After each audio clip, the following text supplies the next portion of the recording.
Hello and welcome back to my channel. I'm Holly and my channel is about surviving metastatic breast cancer. I have stage 4 metastatic breast cancer and I want to share with all of you how I am surviving it. So today's episode is about medications. If you are new to this or you've been recently diagnosed, if you don't have stage 4 cancer and you thought that I was going to be going through heavy chemotherapy, you are going to be pleasantly surprised. So I guess if there is a good side to having stage 4 cancer over stage 1 through 3, it is the treatment.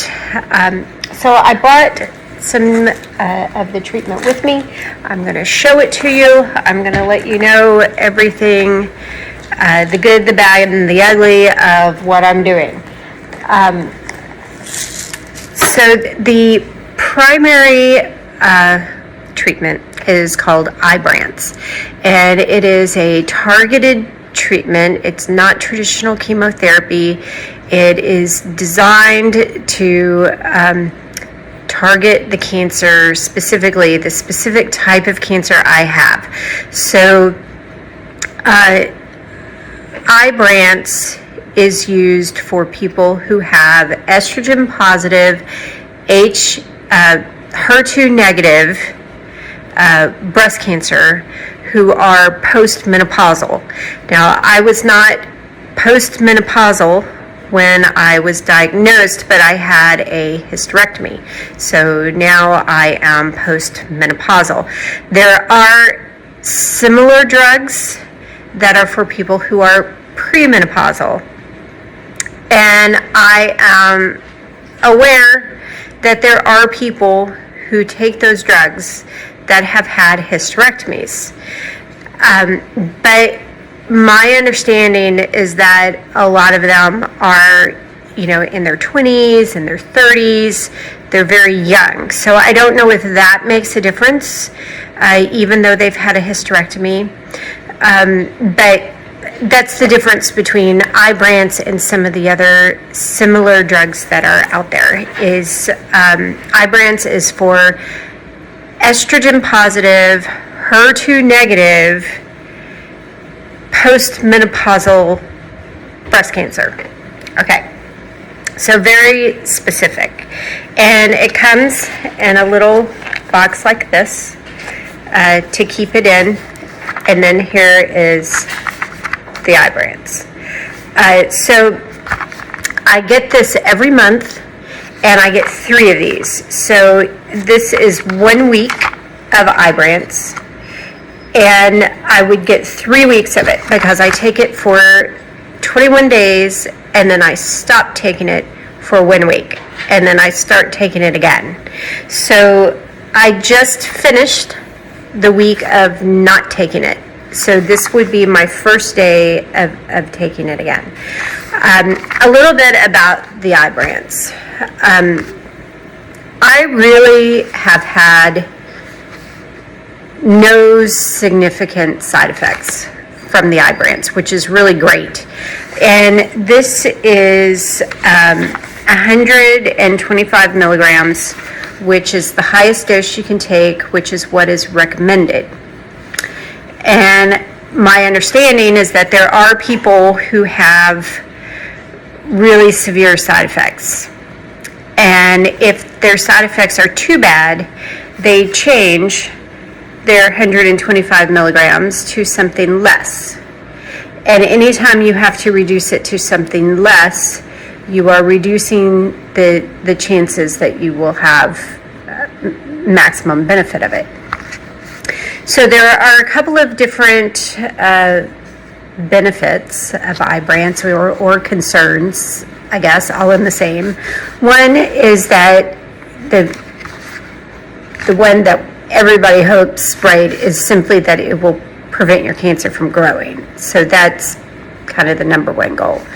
But it can also reduce your cancer, and it can reduce your cancer what I call enough, which is it gets rid of all of the metastasis, but can't quite get rid of all of the cancer in your breast, and then they have to remove that with a mastectomy. Now, I say they have to remove that with a mastectomy. I will tell you that not everybody gets it removed. So there is a school of thought that there's no point in removing it because the cancer is already in your blood. So even if you remove it, it can still travel around. I said in one of my other videos, if you can reach what's called no evidence of disease or NED status, that statistically your chances of being a long-term survival are better. But there are two ways to get there. There's getting there, just the medication eliminates all the cancer, and then there is the medication eliminates all the cancer except what's in your breast, and then they remove your breast, and then you don't have any cancer left. So the debate, of course, is if there's no cancer left but what's in your breast and they remove your breast, is that really getting you to no evidence of disease, or is that, for lack of a better term, cheating? And can you really cheat cancer? If you get to no evidence of disease by cheating, will the cancer still just come back the way that it normally would have if you hadn't have done that? Well, from what I've been told by my oncologist and what I've read online, the evidence is kind of mixed on that question. And so my oncologist has said that she recommends that we remove it if I get to that point. And she believes in the evidence that has suggested that you will live longer if you have the primary tumor removed. The tumor in your breast is called the primary tumor, and everything outside the breast is called metastasis. So for those of you who don't know, if you have breast cancer and the breast cancer moves to your bones, you don't have bone cancer, you have breast cancer in your bones. So same thing if it moves to your liver. You don't develop liver cancer, you have breast cancer in your liver. So the cancer in your breast that started it all is called the primary cancer, and everything else is called either secondary or metastatic. Okay, so my oncologist recommends, if we get to that point, removing it and getting to no evidence of disease status, because she believes in the science that has suggested that may cause me to live longer. So I am for anything that may cause me to live longer. So that's what I intend to do if we get to that point. The fact is, if I reach no evidence of disease status just through the medication, the recommendation of my oncologist and my intent is to have a double mastectomy, because there is some research to suggest that the cancer is more likely to restart where the primary tumor had been. So even if you get to no evidence of disease status, it's less likely to come back, or it will come back slower if you have a mastectomy. That's her belief, that's her recommendation. There's other research that says that's not true. Once it's in your blood, it will come back, and it can come back anywhere, and there's no point in putting a patient through a mastectomy if it's not going to do any good. Now, it is true that even if you have the mastectomy, it will eventually come back, and it'll pop up wherever. So what you're looking at is statistics that indicate how long that takes. And either way, that's what we're doing. Okay, so the Ibrance can potentially get rid of all of your cancer. My tumor in my breast was 8 centimeters at the time of my diagnosis. Now, my doctors think that it is unlikely that it will be able to eliminate all 8 centimeters. So what they think is that it will get rid of all the metastasis, it will shrink my tumor down to a reasonable size, and then we will have it removed. I am still hopeful that maybe it will remove all of it. I've seen some videos of people who had tumors that were similar size to mine, and it removed all of it. So, we just have to wait and see. Also, some of the downsides to it is I have heard of people having severe side effects, headaches, nausea, diarrhea. There's another video on YouTube of a young lady I've been following who was diagnosed with metastatic breast cancer when she was 22. She had a 2-centimeter tumor. She only had a lumpectomy because her tumor was not big enough to bother with a mastectomy, and she still had stage 4 because even though it was a 2-centimeter tumor, it had already metastasized to her bones. Even though the tumor itself, if it hadn't been for the metastasis, she would have been stage 2.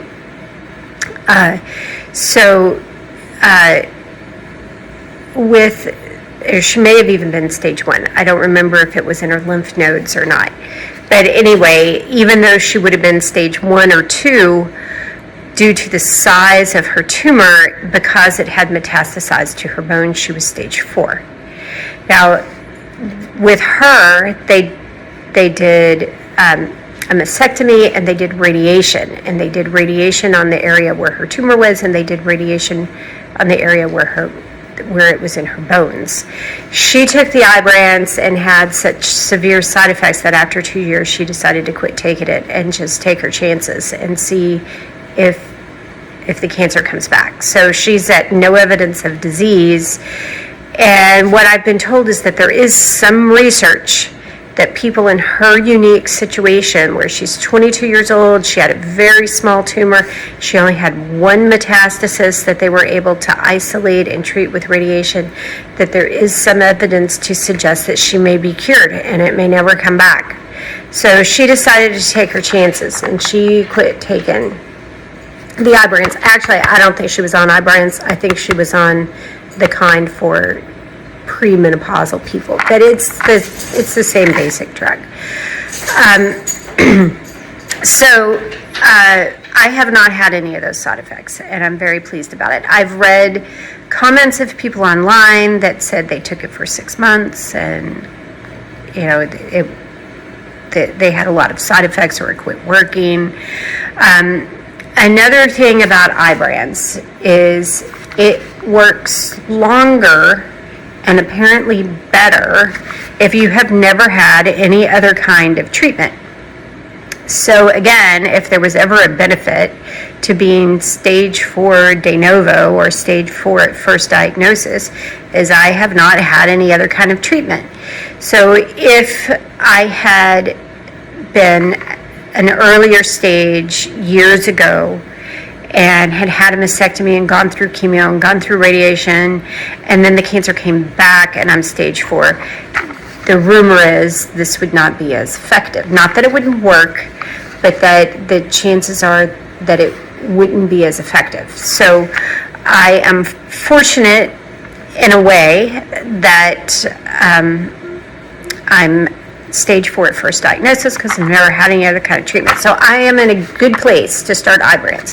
I am not in any way whatsoever suggesting that anybody who has had prior treatment won't benefit from Ibrance or won't benefit as much as anybody else.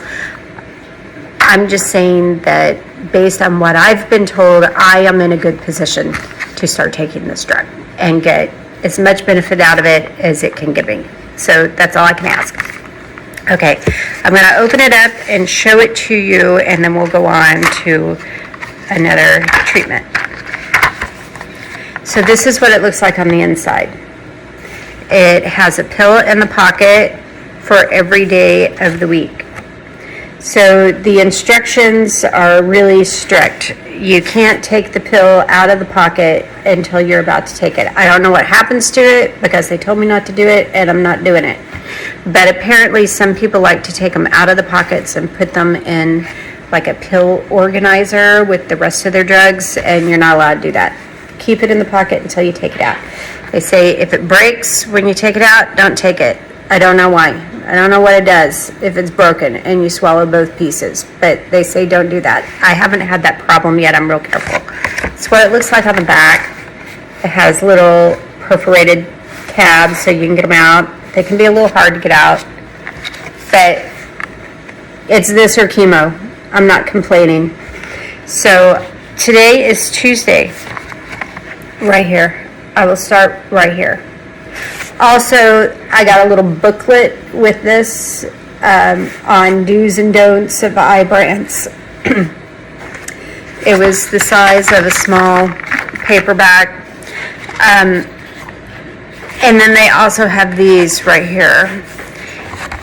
If they can give you a book the size of a paperback with all of the do's and don'ts, you can bet your butt that the ones they put on the card you should pay attention to.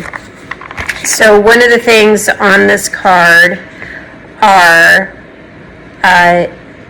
don't eat grapefruit. So apparently don't eat grapefruit was important enough to put on this card. I don't know why I'm not supposed to eat grapefruit, but I get a phone call from CVS Specialty, which is where I get my Ibrance from, every week to remind me not to eat grapefruit. My oncologist has said, don't eat grapefruit, don't eat certain kinds of oranges, don't eat pomegranates. So that's on my list, and I will cover that more in my nutritional section. But those are things that don't have anything to do with the nutrition of fighting cancer. It's just, you can't eat those things with Ibrance. Who knows why? But apparently it's important enough that CVS Pharmacy calls me once a week to remind me not to eat grapefruit. Okay, so that's Ibrance. Once a week. Once a week for 3 weeks, and then a week off. Something that I have been struggling with is when I'm taking it, I can see physical signs of the cancer shrinking, which is really fantastic and really amazing. And then during my week off, I can see physical signs of it coming back, which is really terrible and really awful. So I have been working with my oncologist on how to prevent it from kind of creeping back during the week off. This is my first week of trying some of those things. I will acknowledge that most of the ideas have been things that I have read about, I've heard from friends, and I've brought them to her, and she was like, yeah, that might work. So we'll see. But one of the things that I've been trying is intermittent fasting. I fast for 20 hours a day. I have a 4-hour window that I can eat, and the idea is to drive insulin levels down. Cancer feeds on insulin, feeds on glucose, and if you can drive the glucose, my glucose levels are normal. I was pre-diabetic right before diagnosis, which was probably due to having cancer. Been able to get them in the normal range, so I'm no longer pre-diabetic, but it is on the high end. So the idea is maybe if we can drive that down, then it will stop some of the progression during my off week. So this is the first off week I've had since I've been doing that. I haven't been to the doctor yet. I go tomorrow, but it does seem that I have had less progression this week. So I'm going to keep it up and see what happens. Okay, next on my list is I do take fulvestrant shots. I have to go into the clinic to get those. I take them once a month. There's 2 of them, the needle about this big. They have to spray my behind with some numbing stuff so I don't feel it going in, because the needle is so large and the medication is so thick. But honestly, when they do that, I cannot feel it at all. So I do have a video of me getting my fulvestrant shot injection. If anybody is interested in watching that, if you're going to have one, you're not sure what to expect, go ahead and watch my video. In my video, which I'm going to tag on to the end of this video. I'm actually getting 3 shots because at the time that I was filming it, it was before I had my hysterectomy, and I had to get a 3rd shot to block estrogen, which I no longer have to get since I got the hysterectomy, which is great because, the shot's not 100%, and, having your ovaries removed is pretty much the best way to make sure you're not producing estrogen. Okay, so the next thing that I am taking is CBD. Now, I don't know anything about CBD really, so my doctor didn't recommend this brand. I'm not pushing this brand. I'm not recommending anybody else do this. But I was on blood pressure medication because I've had high blood pressure for many years. I was on 2 different kinds of blood pressure medication. And it is better if you are not on medications like that when you are taking, guess what, Ibrance. So, in an experiment to try to see if it would get me off my blood pressure medication, I started taking CBD. I took them both for about a month, and my blood pressure did go down. But then it started going down so low that it was a problem, and my doctor said, guess what? Now we're at the point that you can stop taking your blood pressure medication. Let's see what happens. So I have been off my blood pressure medication for, this would be my 2nd week. It has creeped up a little, and it stayed within acceptable ranges. I wouldn't want to go back on my blood pressure medication, but what I have done is increased my dosage of CBD. And we're going to see, I would like it to get down a little bit more before we decide that we're just going to completely stop the blood pressure medication. Now, I was on 2 kinds, so it is possible that maybe I'll have to go back on one of those, but I'm hoping not. So I'm increasing my CBD to see how it helps over the next week or 2. And if it helps, I won't have to go back on the blood pressure medication. If it doesn't help, I will likely only have to go back on one of them, which is better than being on 2 of them. So stay tuned. We'll see how that goes. I also have these, which is also CBD. It's just like this, except instead of being in a drop, it's these little candies, if you can see them, and they taste like lemon drops, and they're much better because this is nasty. I have to mix this with this in order to even drink it because it tastes so bad. These are yummy, but this apparently gets in your bloodstream a little faster, or in your system, whatever that means, a little faster than these do. So I keep these around for emergencies. One day I went out of town. I thought I was going to come back the same day, and I stayed at a hotel, and I didn't have my CBD, but I had these in my purse. So one of these, 1 drop is the same as 1 dose of this. So these are great. If you're interested in trying CBD, if it's legal where you are, I recommend these. These are great. If you're not in a situation where you're just kind of really worried about having rapid effects of it, I recommend these. They also come in gummies, but I haven't ever tried those. Okay, other things that I have been prescribed. So I take this, which is an antidepressant.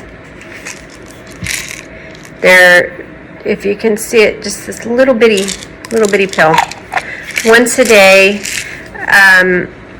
As you can imagine, I had a little bit of stress after being diagnosed with stage 4 cancer, and I was having a little bit of anxiety about it. And I have a lot of doctors involved in my treatment. I have an oncologist, a gynecologist, a surgeon, and all of them just immediately said, I need to get a prescription of this.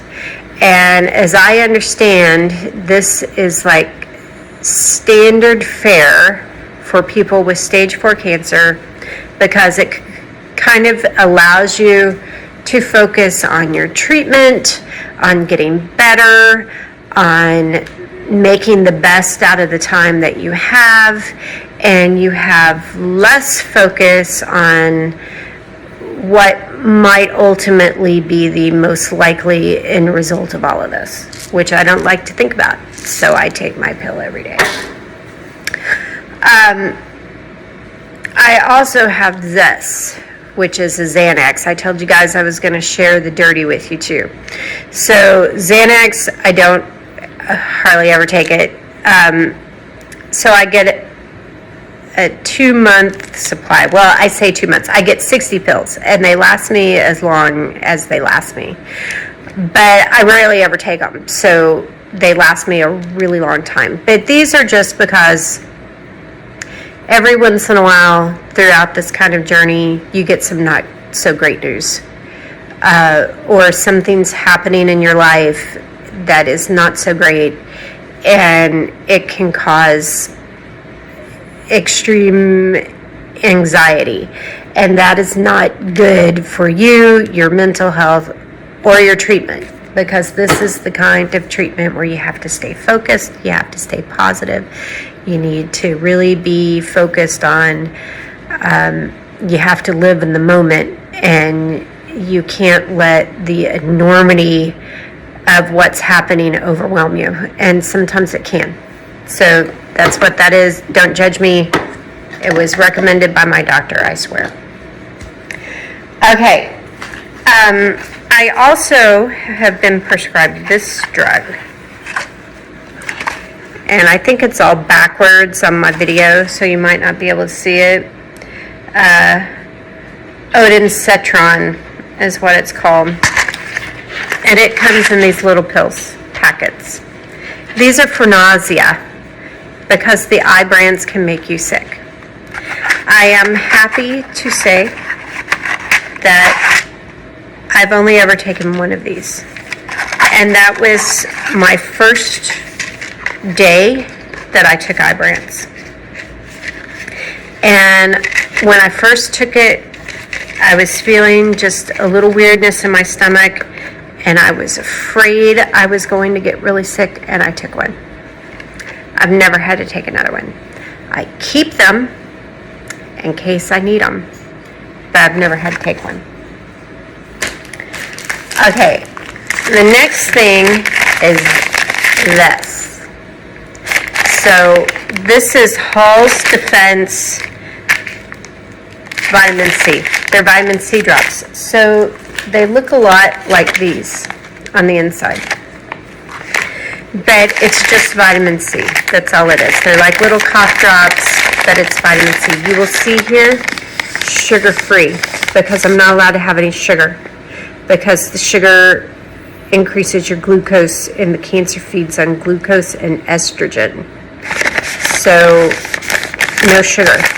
But there is some evidence to suggest that vitamin C can help the eye brands shrink your cancer. I'm not a scientist. I'm not saying it works. I'm saying that's what I've been told. Okay, so there is a treatment that I was actually going to ask my doctor about tomorrow, which is getting injections of high doses of vitamin C, shrinking cancer. So there is some debate on whether or not this does any good. Will actually just taking oral vitamin C do any good? Because everybody knows you can't OD on vitamin C, right? If you take too much of it, then your body just processes it out. So does it actually do any good? I'm taking it. As long as my cancer is shrinking, I'm going to take everything.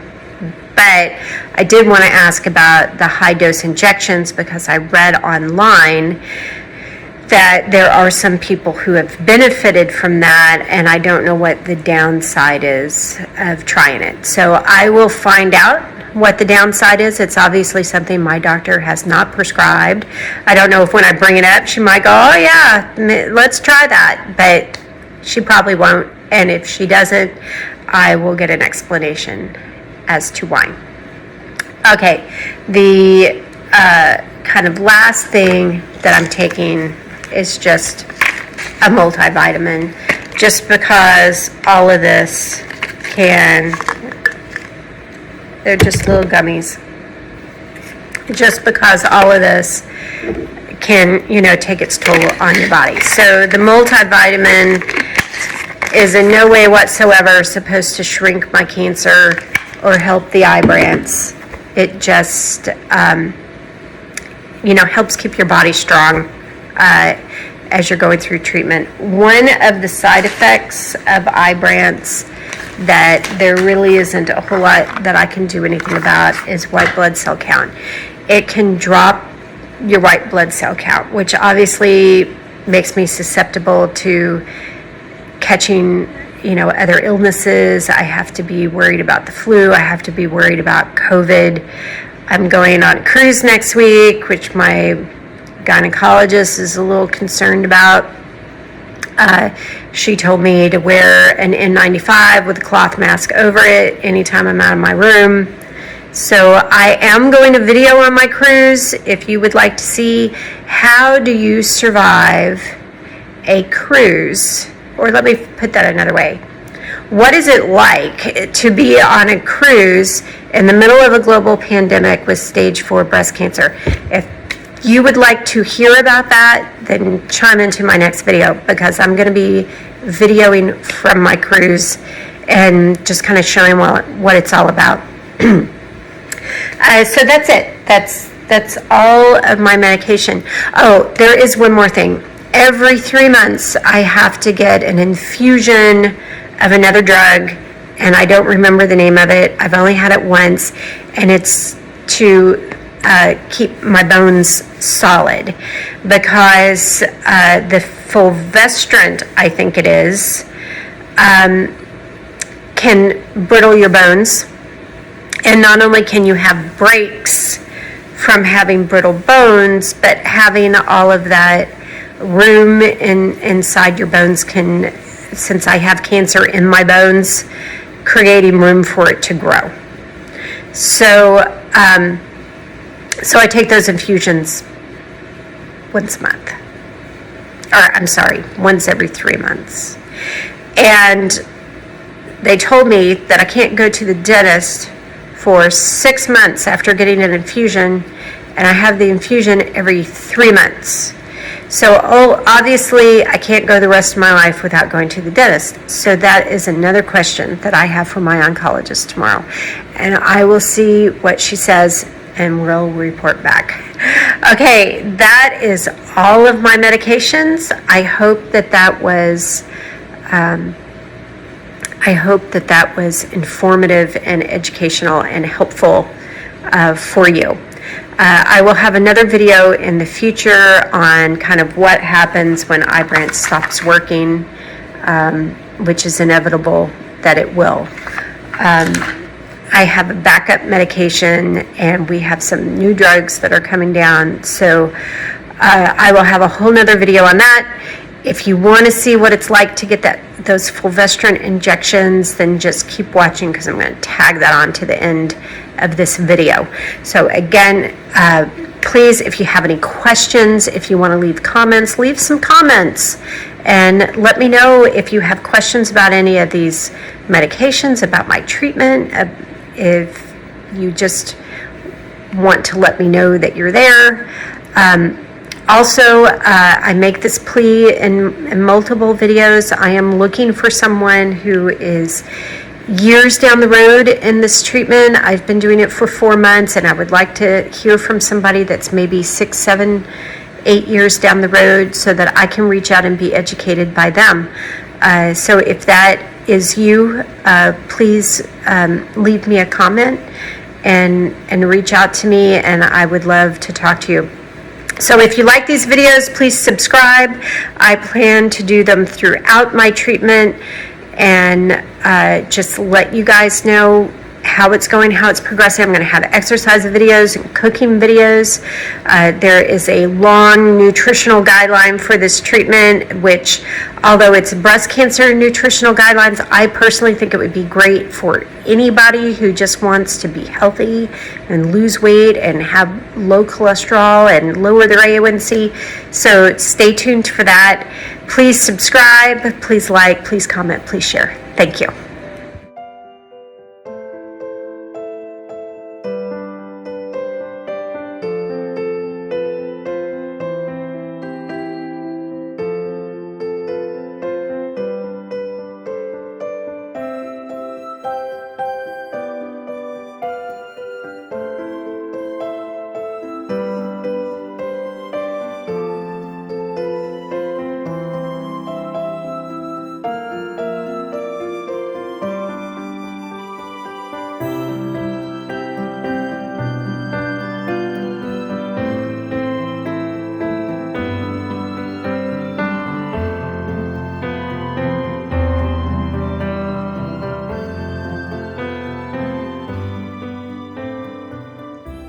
Hey guys, getting my treatment today.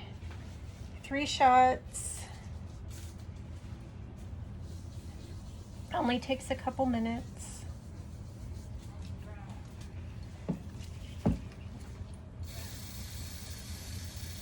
They're putting numbing spray on so it doesn't hurt.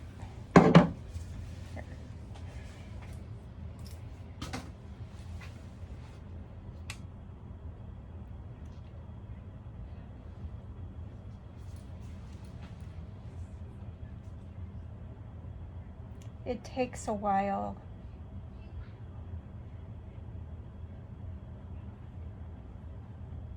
But it doesn't hurt.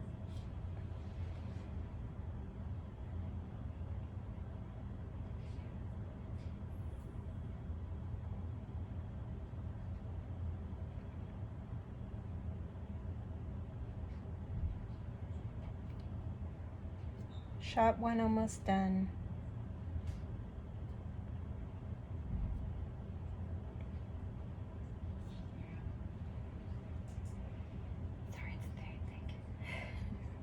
She just said it's really thick. That's why it takes so long.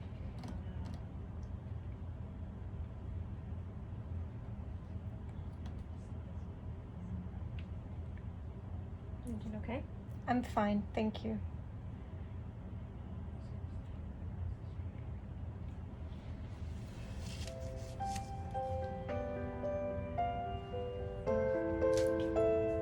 One shot down, 2 to go.